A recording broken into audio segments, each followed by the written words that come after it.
Hi guys. This is Price Actionist, the key to smart money trading.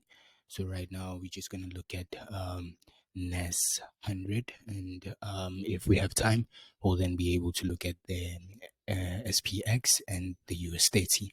But for now, the major focus is NAS 100, right? So the day is the 10th of January 2023.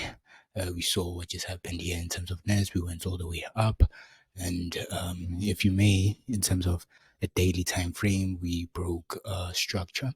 As you can see here, we kind of like broke market structure, and we have this fair value gap that is evident there in the market. So essentially, would like that to actually bounce a bit back higher.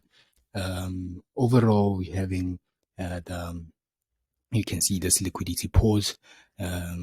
Price is actually acting nicely according to that. But now we're looking at long term, we're looking at the market actually going lower because of we have the monthly time frame still having what is this? Still having a seller's model, right? So even weekly we're still having a seller's model. So we were tracing that. It was Monday, obviously. We have to reach a price that we couldn't reach the previous week, right? So now we're looking at price actually declining, going to the downside. But for the time being, we can see there's mini structure that's happening here, and I would like to believe that's a way to trap the retail traders, right? So let's just put down some drawings here so that you can see what I'm talking about precisely. So here at this point on, we're having a structural change in terms of this, and it's giving us a structure going to the upside. Let's do that really quickly.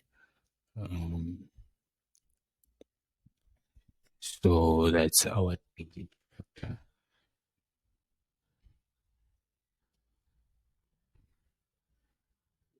Right. So this is one signal that the market has to go all the way above. And then also what we have there, we have this fair value gap that we are about to trade into. This is the week of the CPI. Don't forget about that. That's the week for CPI. Obviously, I would like to see price playing around these levels first, and then from there declining on the CPI event quite heavily. So for now, let's just do this. Close this off. Let's do this. Change the color to black, and then let's label this the daily positive FEG, right? So at this point on, we're looking at the market also expanding, going all the way back up, right? So let's put this quite clearly. At this point, we can just let's just hide this because we can see it traded nicely towards that. We took this particular high here, which is a beautiful thing, right? So as far as the daily time frame is concerned, this is what we're looking at. I tried also looking at SMT in terms of this, but you can see quite clearly that there was no clearly defined SMT in terms of a daily time frame. There's no clearly defined SMT. As you can see that nothing broke this low. Well, with NES, it actually tried, but failed to break that low. So as far as SMT is concerned, we still don't have that SMT, right? So now let's look at the 1 hour. I usually don't use 4 hours. So I just jump to 1 hour. In terms of 1 hour, we're still having this liquidity pause, right? And there's something that is quite interesting that I do as well. I look at the previous week. Let's look at the previous week. So this is my week. This is Monday. So from Tuesday, I think the trading day started on Tuesday for the previous week. And that was Friday. Okay, yes. So this is the high, and then this is the low for the previous week. We delineated that. As you can see, this price point lies in this very important green zone. We'll explain it as we go on with as we go on with time, right? We'll then give you the gist of that, what that means, and how to go about trading that, right? We can also hide this because this is the threshold for an order block in rather it was for that fair value gap from a weekly perspective. So let's hide it because we've already traded that. So now we're just looking at this here. So what am I looking at in terms of the market today? I'm looking at a possibility of the market coming back in here and then we're going all the way back up there, right? This is what I'm looking at, right? And then we'll keep on updating as time goes. So let's just hide this. Let's just delete it.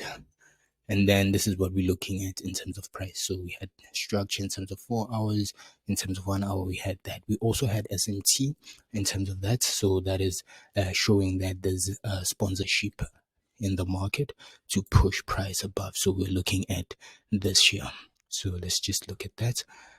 So what SMT simply means is that you comparing the indexes and then you check